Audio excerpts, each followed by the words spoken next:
dans Éphésiens, dans l'Épître de Paul aux Éphésiens, chapitre 4. Ce matin, on va lire ensemble les versets 25 à 30. Et simplement vous mentionner que cette semaine, pendant que vous ouvrez vos Bibles, cette semaine, Pierre-Émile Dubois, le fils de Michel et Manon, a subi une intervention chirurgicale pour le pneumothorax, les poumons qui s'affaissent. Et puis, l'intervention s'est bien passée. Et puis là, Pierre-Émile est en train de récupérer, hospitalisé pour récupérer. Donc, je vous encourage à prier pour Pierre-Émile, pour la famille Dubois aussi, qui s'occupe de leur garçon, et que le Seigneur puisse le bénir puis lui donner un plein rétablissement. Donc, on va prier pour lui, puis aussi pour toutes les personnes qui sont malades, les gens qui ne peuvent pas être avec nous, qui sont retenus par la maladie, les épreuves. On va prendre le temps de prier pour eux.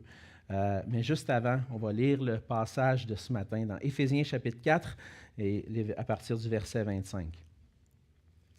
C'est pourquoi renoncez aux mensonges, et que chacun de vous parle selon la vérité à son prochain, car nous sommes membres les uns des autres. Si vous vous mettez en colère, ne péchez point, que le soleil ne se couche pas sur votre colère, et ne donnez pas accès au diable. Que celui qui dérobait ne dérobe plus, mais plutôt qu'il travaille en faisant de ses mains ce qui est bien, pour avoir de quoi donner à celui qui est dans le besoin. Qu'il ne sorte de votre bouche aucune parole mauvaise, mais s'il y a lieu, quelques bonnes paroles qui servent à l'édification et communiquent une grâce à ceux qui l'entendent. N'attristez pas le Saint-Esprit de Dieu, par lequel vous avez été scellés pour le jour de la rédemption. On va se couvrir dans un mot de prière. Oui, Seigneur notre Dieu, on vient de chanter ta gloire. On a chanté combien tu es grand, combien tu es bon, combien tu nous as tant aimés en Jésus. Et Seigneur, nos cœurs sont émerveillés par cette grâce que tu as manifestée à la croix, par ta gloire qui a été manifestée, parce qu'en Jésus, à la croix, tu as manifesté à la fois ta grandeur, la grandeur de ta justice, de ta sainteté, et aussi la grandeur de ta bonté, de ton amour envers nous et de ta grâce. Et Seigneur, on est devant toi ce matin et on se présente devant ton trône de grâce pour être secourus dans nos besoins. Et un des besoins que nous avons, Seigneur, c'est que tu puisses parler à nos cœurs. On a besoin d'entendre ta parole, Seigneur. Cette parole qui vivifie, cette parole qui nourrit notre âme. Seigneur, on veut t'écouter et t'entendre et te prier que par la grâce de ton Esprit, Seigneur, tu puisses agir en nous pour nous aider à la saisir, à la comprendre, que nous puissions la chérir aussi, qu'elle puisse transformer nos cœurs, notre amour pour toi, notre amour pour nos frères et sœurs, pour les gens autour de nous. Seigneur, viens nous nourrir ce matin par ta parole et viens nous transformer. On s'en remet à toi, Seigneur, pour être nourri par toi. Et c'est dans le nom de Jésus que je te prie. Amen. Amen. Une chose qu'on peut réaliser lorsqu'on constate, lorsqu'on regarde l'être humain, c'est qu'on a tous une vision du monde. Ce que je veux dire par là, c'est qu'on a tous une façon de concevoir notre monde, une façon de concevoir la vie, l'existence que nous avons dans le monde et d'expliquer les choses qui nous entourent. Dans une vision du monde, on cherche à répondre souvent à plusieurs questions. Dans un cours de philosophie chrétienne que j'ai eu au séminaire, on lisait un auteur qui s'appelle James Sire, puis il faisait le constat que nous avons tous une vision du monde en cherchant à répondre à des questions. Des questions qui, la philosophie s'est posée ces questions-là, mais qu'on se pose aussi en tant qu'être humain. Quelle est notre origine? D'où on vient? Où est-ce qu'on s'en va? Qu'est-ce qui va arriver après la mort? Comment expliquer tout ce qui existe? Qui suis-je? Et toutes ces questions-là nous servent à trouver un sens, à donner un sens à notre vie. Mais une des questions qui est importante dans notre vision du monde, c'est la question de l'identité. Qui suis-je? On vit, on grandit, et puis à un certain moment donné, il dit, je suis qui, moi? Alexandre Marquis. J'ai hérité d'un nom, de mes parents et tout ça. Mais je suis qui comme personne? Et les réponses qu'on donne, et la réponse qu'on donne à la question « Qui suis-je? » vont forger ma façon d'agir, ma façon de vivre, ma façon d'aimer, ma façon de vivre avec les gens autour de moi. Chaque personne possède sa vision du monde, sa façon de voir le monde et de concevoir son existence. Notre vision du monde et de nous-mêmes influence nos attitudes, nos actions. Si quelqu'un réalise qu'il a un amour pour la musique, puis un certain talent pour la musique, pourrait probablement dire « Ah, je pense que je vais devenir musicien, je vais être musicien dans la vie. J'aime la musique, j'ai passionné de la musique. Et puis, le Seigneur m'a donné ce talent-là, je vais devenir musicien. » Une autre façon de se concevoir ou de voir le monde, c'est de poser la question, est-ce qu'il y a un Dieu qui existe? Si je dis Dieu n'existe pas, ça va donner ça va avoir un impact sur ma façon de vivre. Si je dis Dieu existe et que je crois qu'un Dieu, ça va changer ma façon de vivre. Notre vision de nous-mêmes, notre vision du monde influence nos objectifs et comment on va agir. En tant que chrétien, lorsqu'on est venu à Jésus-Christ, ça a eu une influence importante, profonde, sur notre façon de concevoir notre existence, notre vie. Rencontrer Jésus-Christ, je pense que ça donne un vrai sens, le vrai sens à notre vie. Et lorsqu'on rencontre Jésus-Christ, ça change complètement notre vision de nous-mêmes. J'ai placé ma foi en Jésus. J'ai cru en lui pour mon salut. Je l'ai reconnu comme le Seigneur, le Roi, celui à qui je dois me soumettre, à qui je dois obéir. Maintenant, je suis un disciple de Jésus-Christ. C'est ma nouvelle identité. Je suis un enfant de Dieu. Et ça change complètement ma façon de vivre. Ça amène nécessairement des changements dans ma façon d'agir, de vivre. Et dans son épître aux Éphésiens, Paul adresse la question de l'identité du croyant et du changement qui s'est passé dans sa vie lorsqu'il a cru en Jésus. En Jésus-Christ, on voit que lorsqu'on est trouvé en lui, on réalise tellement le plan de Dieu, que Dieu nous avait choisis avant la fondation du monde. Il nous avait choisis pour être saints et irréprochables devant lui, pour un but particulier. Il nous a fait de nous ses enfants d'adoption.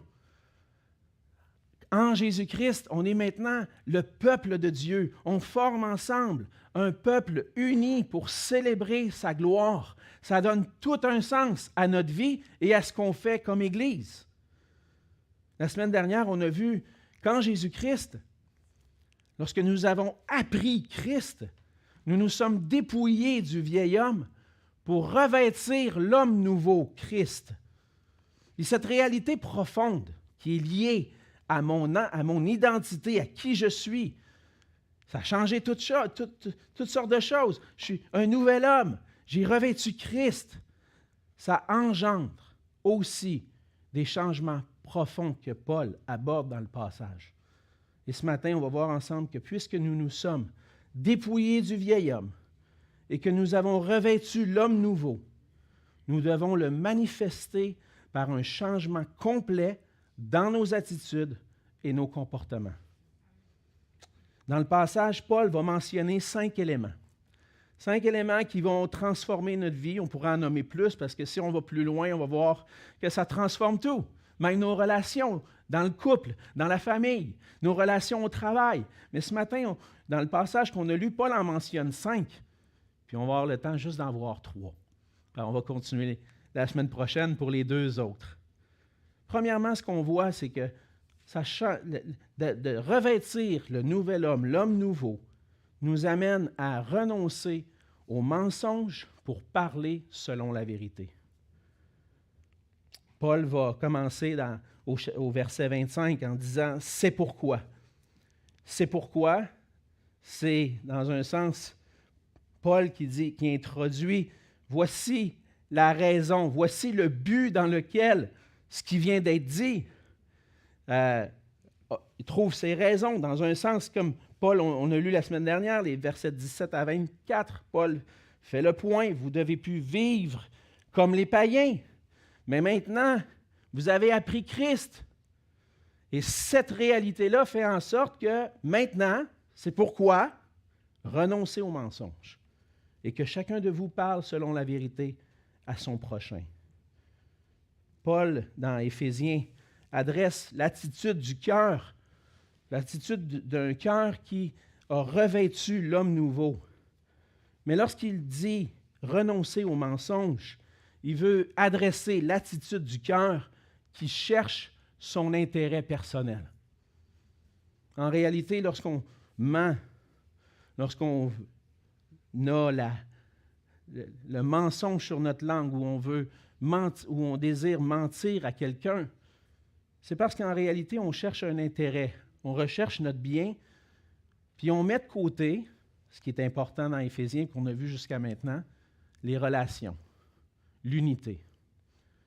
Lorsque mon cœur m'amène à vouloir mentir, c'est particulièrement dans le but de tromper la personne, dans le but de protéger mes intérêts.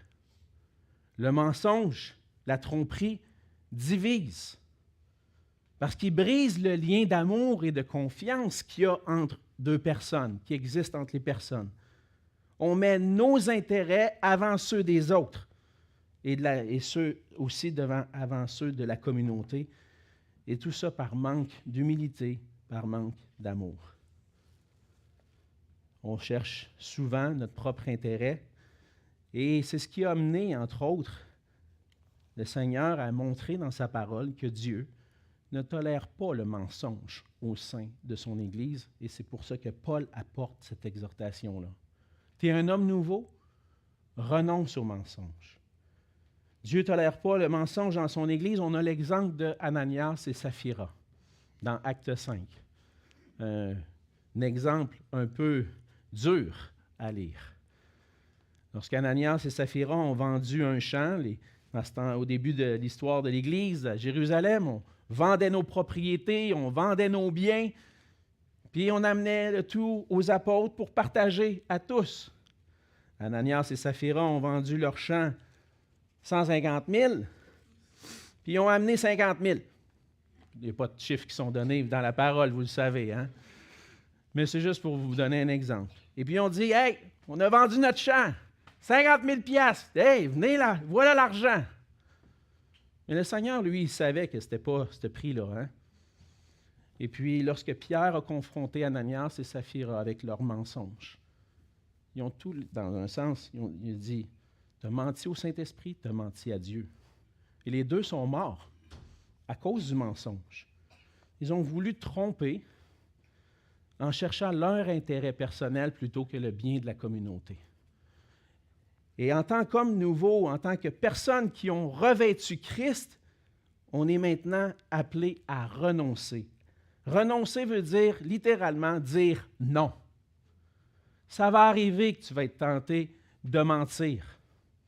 Il y a des situations peut-être que dans ta vie qui ne sont pas toujours, ou des choses que tu vis qui ne sont pas toujours agréables d'être mis en lumière. Un peu comme Caïn, qui ne voulait pas reconnaître qu'il avait tué son frère. Il dit, suis-je le gardien de mon frère? Il y a des choses que des fois le Seigneur vient mettre en lumière par la vérité, puis qu'on ne veut pas. On veut que ça reste caché.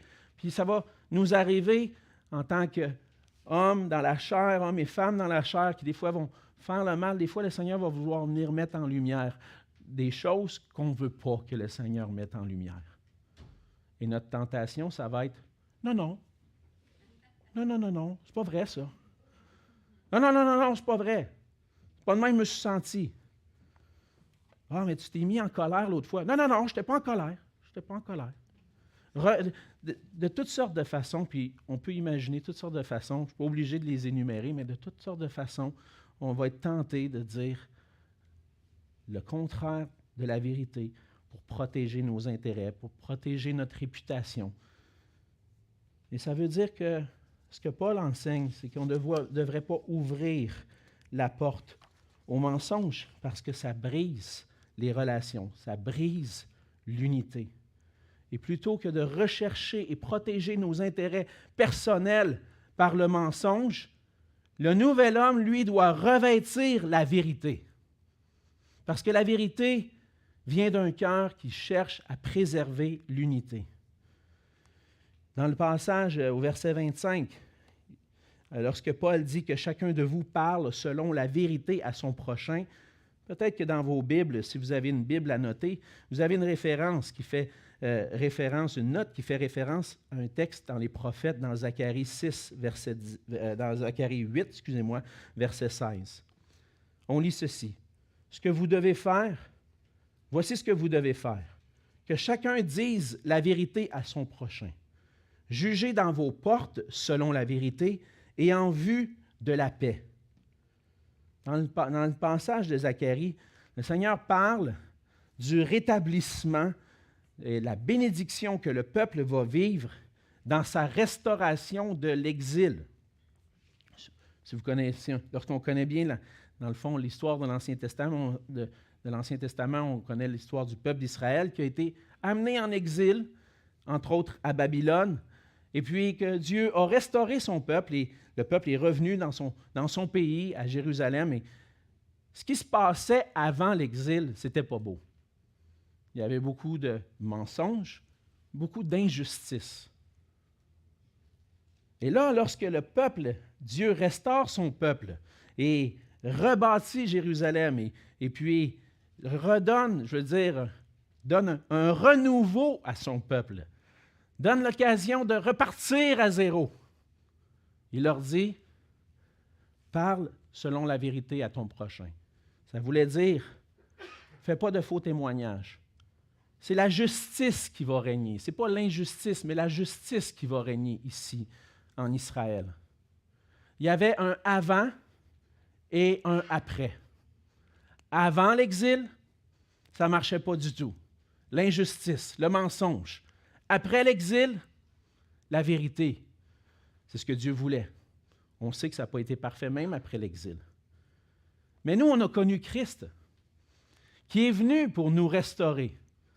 Il y a eu un avant et maintenant il y a un après. Et dans le après, parle selon la vérité à ton prochain. Sois juste, intègre dans toutes tes entreprises et aussi dans l'Église.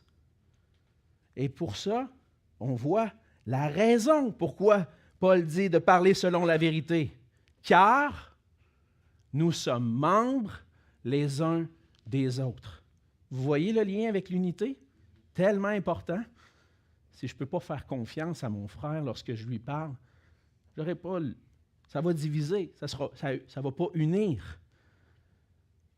On est membres les uns des autres. On forme un corps, comme Paul l'a expliqué dans les chapitres précédents dans Éphésiens. On est un corps, on est unis ensemble.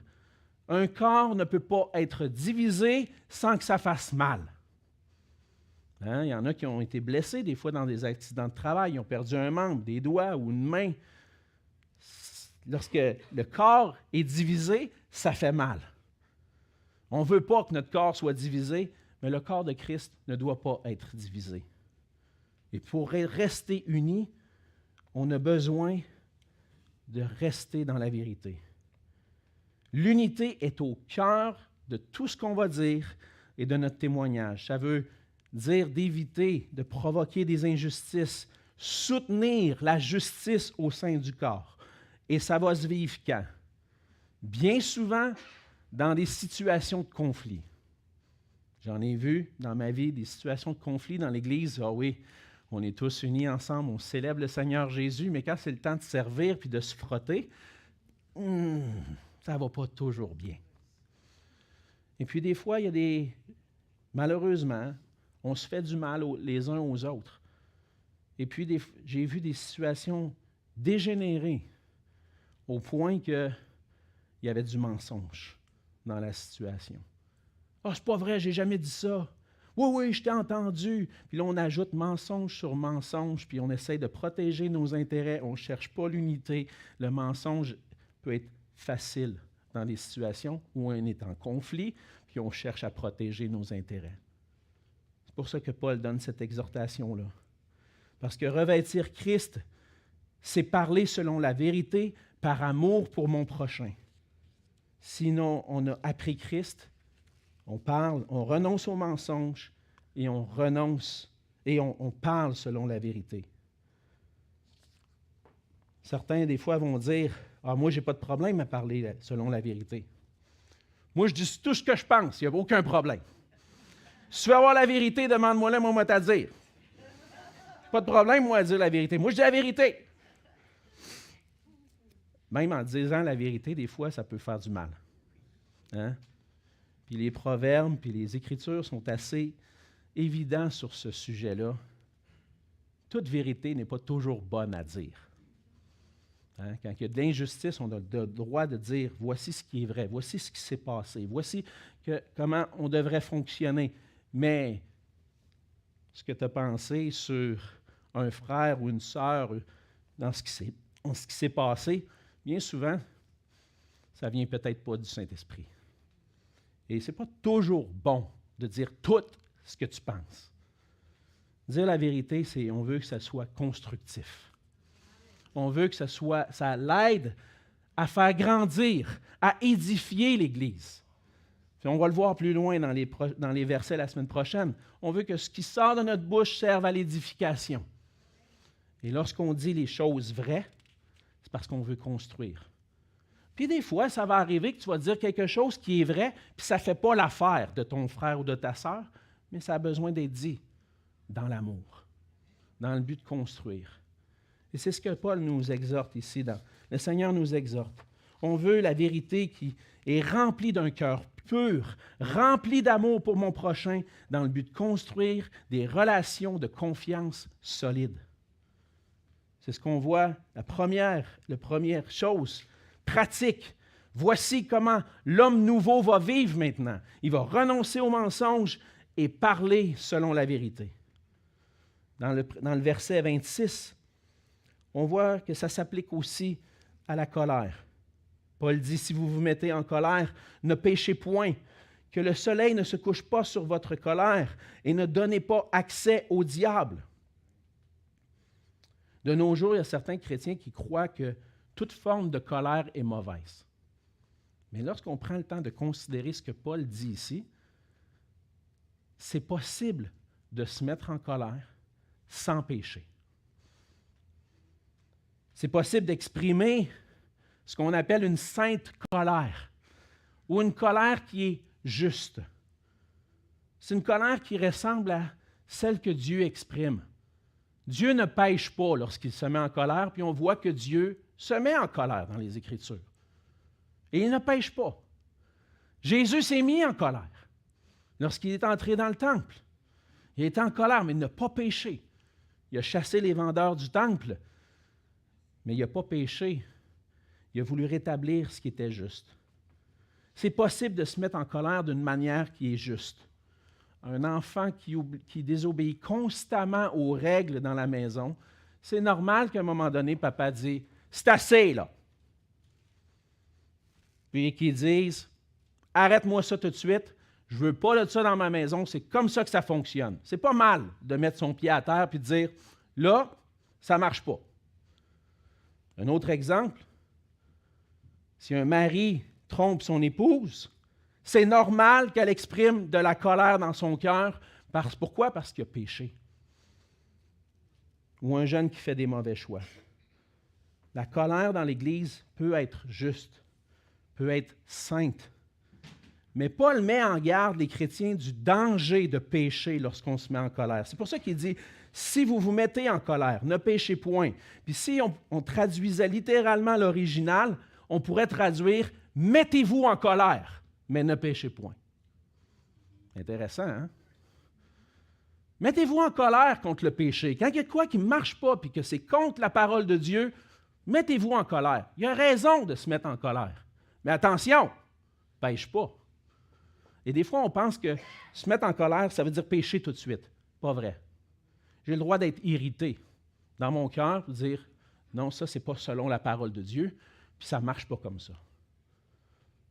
Ça m'est déjà arrivé d'avoir à confronter un frère qui était dans le péché. Puis lorsque je lui disais qu'on était rendu à une étape de mise en discipline, de présenter le cas à l'Église, le frère me dit « Ouais, si tu fais ça, je vais t'envoyer mes avocats, tu vas voir. Va venir, puis on va régler ça, tu vas voir, on va t'emmener en cours. » Mon sentiment, qu'est-ce que vous pensez, hein? Emmène-les tes avocats. La parole de Dieu dit quelque chose, c'est comme ça que ça fonctionne. Puis c'est comme ça qu'on va agir. J'étais irrité, mais je n'ai pas péché. J'ai dit la vérité parce que je voulais gagner mon frère. Mais dans mon cœur, j'étais attristé. Pourquoi il est entêté comme ça, jusqu'à vouloir amener la justice des païens dans l'Église? What? Mais par la grâce de Dieu, lorsqu'on se tient debout pour la justice de Dieu, c'est possible. Mais la colère doit être maîtrisée. C'est pour ça que Paul va dire que le soleil ne se couche pas sur votre colère. Souvent, on va prendre ce verset-là dans les relations de couple. On vient de vivre une chicane, puis ça ne marche pas, on reste tiraillé. Puis il dit non, il faut régler ça tout de suite, absolument, parce qu'il ne faut pas que le soleil se couche sur notre colère. Je ne pense pas qu'on doit le prendre littéralement, mais plutôt comme une métaphore pour dire faites en sorte que votre colère ne dure pas trop longtemps, pour ne pas donner accès au diable.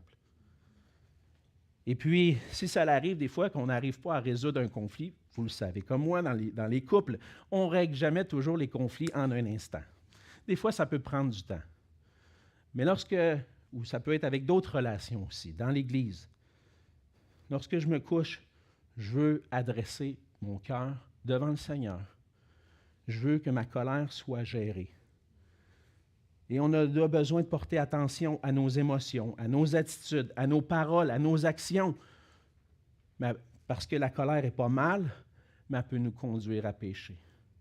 Je peux développer dans mon cœur de l'amertume. Je peux commencer à parler avec médisance, dénigrer l'autre. Puis, des fois, commencer à envenimer la relation plutôt que de gérer cette colère. La colère doit être maîtrisée pour pas qu'elle dure. Ça veut dire, donne pas accès au diable. Arrange-toi pour régler cette colère-là. Arrange-toi, on va le dire comme ça, pour passer à l'action. Parce que si notre colère est juste, c'est qu'il y a une action à prendre pour solutionner ce qui nous a mis en colère.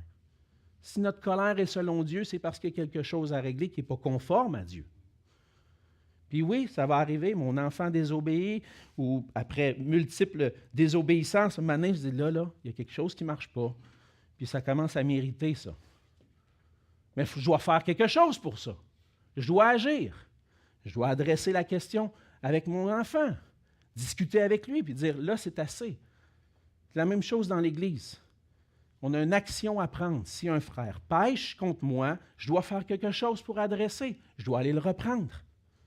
Si mon frère a péché et qu'il y a une sainte colère qui m'anime, je vais aller le rencontrer. On va parler ensemble, on va régler.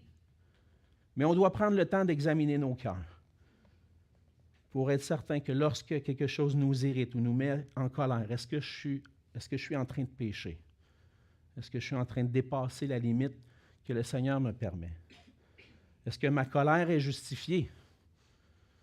Parce que des fois, ce n'est pas nécessairement un péché. Ça peut être quelque chose qui, comme on dit, il me tape ses nerfs. Hein? En bon québécois, il me tape ses nerfs. Lui, quand il fait ça, il me tape ses nerfs. Là, je commence à être tanné. Mais as-tu péché?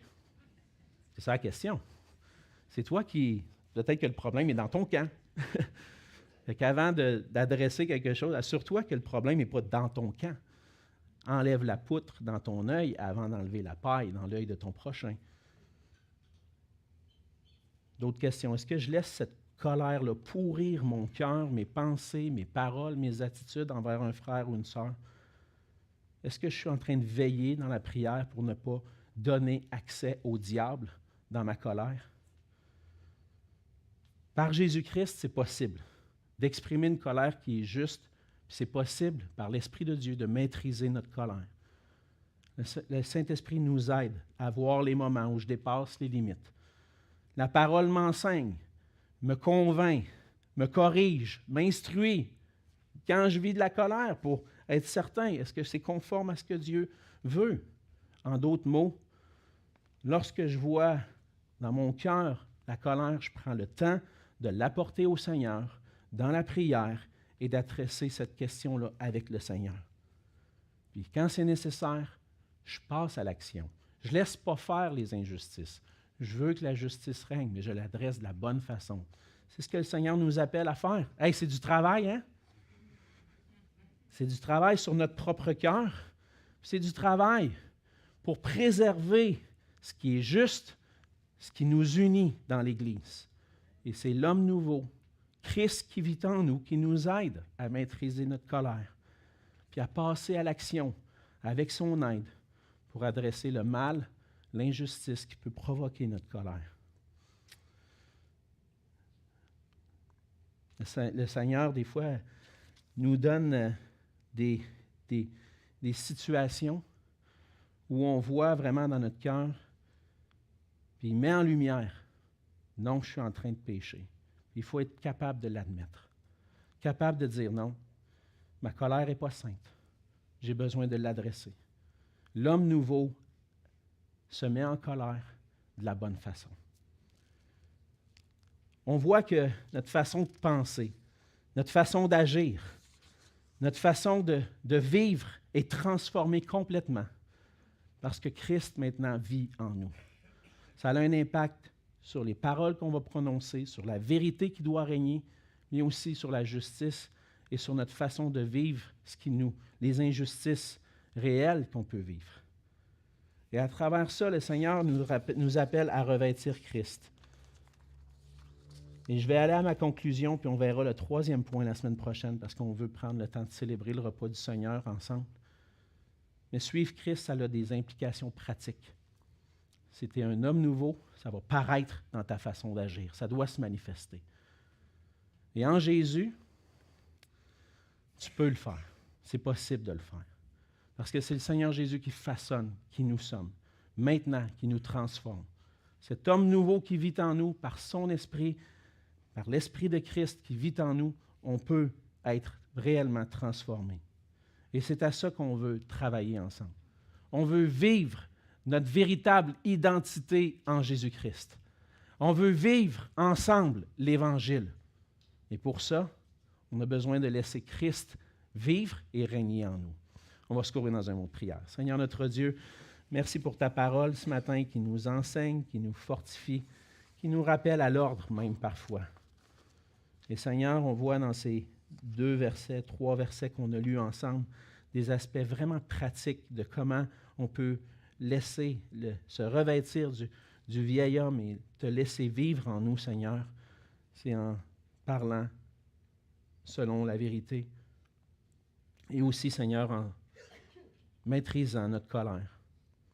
Parce que, et Seigneur, on a besoin de toi. On a besoin de toi pour nous aider, pour nous accompagner dans tout ce qu'on peut vivre, dans nos attitudes, dans tout ce qu'on peut vivre dans nos cœurs.